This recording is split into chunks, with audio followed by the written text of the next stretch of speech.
여러분들과 저의 만남이 특별한 시간이 될 거로 생각을 합니다. 오늘은요, 저희가 알고 있는 몸의 기본 구조를 이루고 있는 세포와 이온이 만남으로써 우리 그 인체에 어떤 현상이 일어나는지를 연구하고 그게 우리 건강에 어떻게 활용이 될 수 있는지를 설명을 같이 이제 고민을 해보려고 합니다. 우리의 만남에는 좋은 만남이 있고 이제 그렇지 않은 만남이 있는데 우리 이제 기초과학 연구의 결과를 통해서 이온들이 우리 몸에 조사되고 이제 나쁜 세포를 치료하는 그런 실생활에 도움이 되는 이런 그 연구 결과를 같이 공유하고자 합니다. 세포와 중이온, 여러분들 세포는 다 알 거예요. 우리 몸을 이루는 가장 기본적인 단위. 중이온은 모든 물질을, 그러니까 이온 또는 원소라고 하는데 모든 물질을 이루는 궁극적인 단위. 자, 오늘 순서는 저희가 이제 세포와 중이온에 대해서 이제 같이 정의에 대해서 알아보고, 그 다음에 이 중이온이 바라보는 세포, 제가 바라보는 여러분, 여러분들이 저를 바라보는 저, 아마 같지 않을 겁니다. 그랬을 때 어떤 차이가 있는지, 그 다음에 이 세포와 중이온이 만남으로써 어떤 유익한 것을 우리한테 주고 있는지, 이런 걸 보고, 이제 주로 이제 제가 말씀드릴 것은 이제 암을 치료할 때에 쓰는 이제 중이온에 대해서 설명을 하고 그 이외에 뭐 발전이라든지 아니면 여러 가지 응용 분야에 대해서 간략하게 저희들이 연구하는 것을 말씀을 드리겠습니다.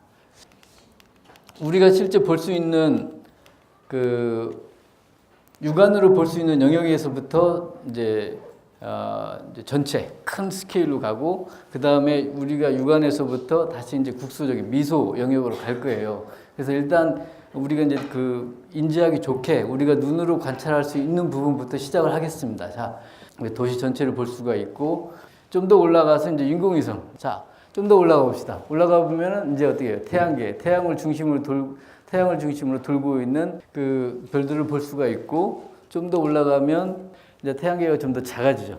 그러면 주위에 또 다른 별들이 보이는데, 자, 여러분들 여기서 혹시 느끼셨겠지만 어때요? 우주는 행성과 행성 사이에 어때요? 빈 공간이 존재하죠. 굉장히 우주 공간은 크지만 실제 물질로 채워져 있는 공간은 극히 적다. 지금 검게 보인다는 얘기는 빛이 없고 빛을 반사하는 물체가 없기 때문에 어둡게 보인다. 그래서 빈 공간, 백큐մ, 진공 이렇게 얘기를 하게 되는 거죠. 그래서 진공, 비어있는 영역과 밝게 빛나는 영역, 밝은 빛을 내는 데는 뭔가 물체가 갇혀서 빛을 반사하고 그 다음에 스스로 빛을 내는 항성이 우주에는 구성이 돼 있다.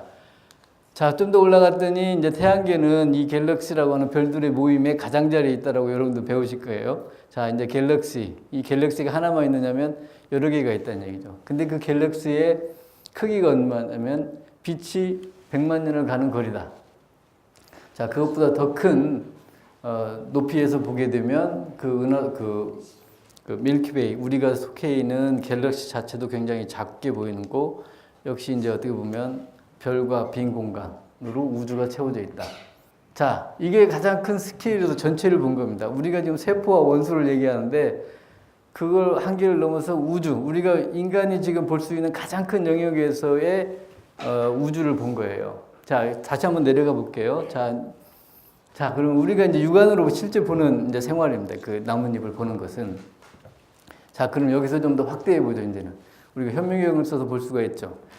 확대해 보면 그 영양분을 수송하는 정맥이 있고, 그 다음에 우리가 세포가 이제 보이기 시작하고, 이걸 좀 더 확대해 보면, 개별 세포가 보이게 되고, 군이 보이게 되는데, 자, 우리 세포의 이제 정의를 내려보면, 모든 생물체, 우리가 생물체라고 하는 것은 이제 시간에 따라서 움직임이 있다라고 보는 것이 이제 생명체인데, 그리고 자기 복제가 가능하고, 그랬을 때 가장 생명체의 가장 구조적, 기능적인 기본 단위를 우리는 세포라고 정의를 하고 배우고 있죠. 이 DNA가 유전 정보를 가지고 있는 거죠. 우리가 지금 여러분들이 다 앉아 있고 저도 있지만 같지 않고 다르게 보이는 이유는 이 유전자가 달라서 다르게 보이는 거예요. DNA의 구조를 보게 되면 대부분이 보시게 되면 하나 큰 거에 양쪽에 있는 것처럼 보이죠. 이게 이제 어떻게 보면 H2O예요. 산소 하나에 수소가 2개, 108도인가요? 이렇게 이제 결합 구조를 가지고 있는 건데, 어쨌든 DNA의 상세 구조를 보면 확대를 시켜보면 아까 분자의 이제 원자를 보게 되는데, 원자는 어떻게 되어 있냐면 원자 핵에 구름으로 되어 있어요. 그래서 이제 사진을 찍어보면 전자 구름만 보이게 되고 옆 공간은 비어있는 공간. 아까 우리가 우주에서 봤을 때도 마찬가지잖아요. 우주 전체 공간에서 물질이 차지하고 있는 것은 행성, 항성 또는 별로 되어 있고 나머지 공간은 아까 제가 진공 상태, 비어있다라고 했던 것처럼 우리가 물질을 점점 잘라가지고 원자 단위까지 왔었을 때의 모양도 원자 핵 중심으로 전자가 들고 있고 나머지 공간은 비어있는 공간. 그러니까 우주와 우리 인체는 굉장히 동일한 양상을 가지고 있다. 자, 그렇다면 우주와 우리 생체와 모든 물질은 원소로 구성되어 있다. 가장 기본적인 단위는 원소다. 물을 이루고 있는 것은 수소와 산소로 되어 있죠. 그래서 수소, 그 다음에 여기 산소 해서 수소부터 해가지고 이제 우라늄이 이제 92번이에요. 그래서 92개의 원소로 구성이 되어 있다. 자, 그럼 우리 인체 몸은? 자, 우리 몸을 이루고 있는 것은 주로 산소가 많고 탄소, 그 다음에 수소다 라고 하시면 되고요. 자, 세포의 기본적인 단위는 이렇게 2개의 나선형으로 되어 있는 유전 정보를 가지고 있는 DNA로 되어 있고, DNA는 이런 원소들로 이렇게 구성이 되어 있어요. 이온이 볼 때는 우리 몸이 이렇게 형편없이 구멍이 뽕뽕 뚫렸어. 다만 피가 나오지 않고 피를 막아주는 이제 그런 크기겠죠. 하지만 땀은 나올 수 있게 되겠죠. 왜냐하면 우리 운동하게 되면 땀이 나오니까. 예. 땀은 이제 결국 물이니까 물보다는 이게 크겠죠. 그렇기 때문에 우리 이제 과학자들이 이온 빔으로 이제 나쁜 세포를 어떻게 하면 죽일 수 있겠는가를 이제 연구를 했는데, 자, 그러면 아까 이제 암에 대해서 이제 언급하게 됐는데, 이 암세포가 왜 우리 현대인에게 문제냐? 골치 아픈 골칫거리죠. 이유가 발생의 원인을 모른다. 발생의 원인을 모른다는 얘기는 여러 가지 가능성이 있다는 얘기죠. 뭐 술, 담배, 아까 얘기했던 방사선 아니면 뭐 화학적인 거, 또 이제 음식이든 뭐 스트레스, 뭐 이런 여러 가지 원인으로 암이 발생되기 때문에 정확하게 발생의 원인을 모른다.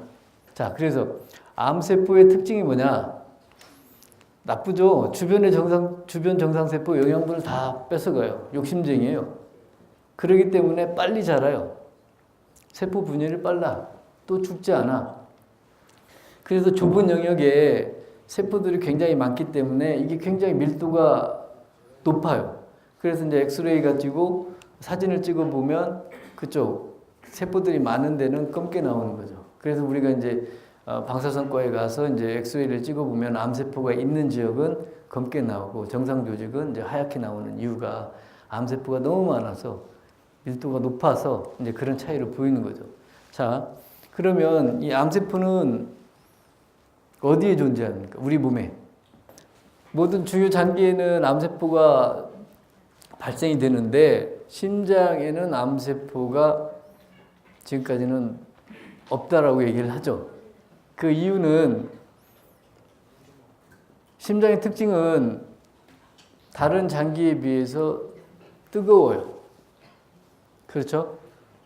그 다음에 심장은 우리가 잘 때도 운동을 해요.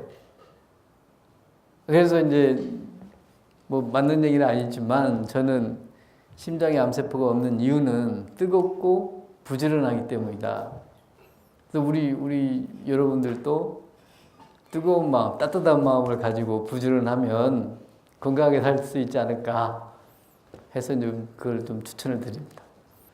우리가 이제 우리가 핵물리에서 어떤 걸 발견했냐면 어떤 원소는 빛을 스스로 내는 물질이에요. 근데 자연에 존재하지 않고 이제 제가 이제 만들고 이제 운영하는 그런 가속기라고 하는 것은 입자를 굉장히 빨리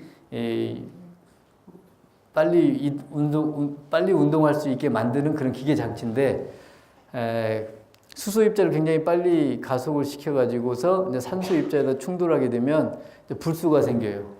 이게 이제 새로운 원소가 생기는 거죠. 불수가 생기고 그 불수는 스스로 이제 빛을 내서 그 빛을 내는 물질을 포도당에다 합성하면 이 포도당이 영양분이기 때문에 영양분이 어디에 갔는지 우리가 사진을 찍어서 알 수가 있는 거죠. 그래서 사진을 찍어 봤더니 이렇게 이제 이건 엑스레이로는 아직은 암세포가 많지 않고 밀도가 변하지 않은 상태인데 그 암세포가 성장하기 시작할 때는 우리가 그런 양전자 단층 촬영이라고 하는 그런 기법을 이용해서 암세포가 성장하고 자라고 있구나라고 판단을 하고 이제 치료를 하게 되는 거죠. 그래서 이 기법은 우리가 이제 조기 진단, 그러니까 암세포가 막 막 자랄 때의 그런 진단법이다라고 이제 얘기를 하게 되죠. 자, 이제 우리가 이제 암세포를 발견을 했어요. 어디 있는지도 알았어요. 어떤 모양인 줄 알았어요. 그러면 자, 암세포만 치료를 해야 되겠죠.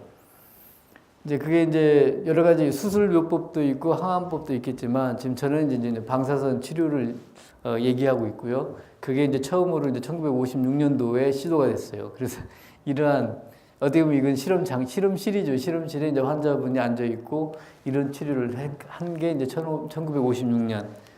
지금은 어떠냐면 이런 침대에 누워 계시면 이제 방사선 치료기가 움직이면서 치료를 하게 된다. 그러면 어떻게 하면 좀 더 암 치료를 좀 더 효율적으로 할 거냐. 암의 모양이 이런 모양이면 저희는 이제 이온 빔을 굉장히 펜슬, 연필과 같이 이렇게 작게 만들어가지고 다트 찍듯이 이제 찍어가요. 그러면 이제 암세포만 죽고 주위에 있는 정상세포는 죽지 않는 이제 그런 기법인 거죠. 자, 우리가 말씀드렸지만 기초과학 하는 사람들이 이온하고 세포하고의 그런 상호작용, 인터랙션들을 이해를 했기 때문에 이것을 우리가 암 치료하는 데 적용을 한 거거든요. 이런 기법들, 여러분들이 계속해서 새로운 현상을 발견했을 때 이게 결국 인류에 어떤 도움이 될 수 있겠는가, 어떻게 응용이 될 수 있겠는가, 이제 결국은 이 과학자들이 하는 일들이 이제 그렇다.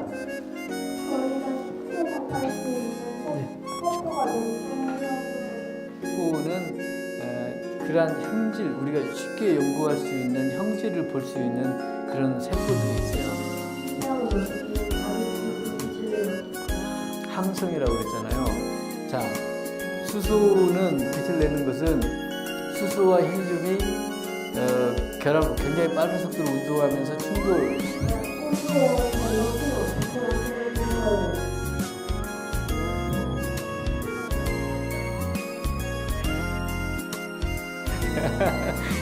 제가 우리 했던데 우리 김천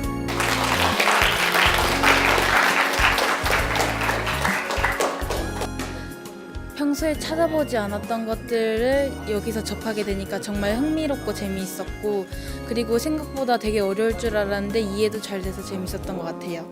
그리고 이런 강연 같은 게 되게 사람들이 잘 안 찾아보는데 이런 식으로 계속 많이 한다면 아마도 사람들도 점점 더 이런 게 익숙해질 거고 많이 보게 될 거고 찾아보지 않았던 것에 대해서 많이 발견을 할 수 있을 것 같아요.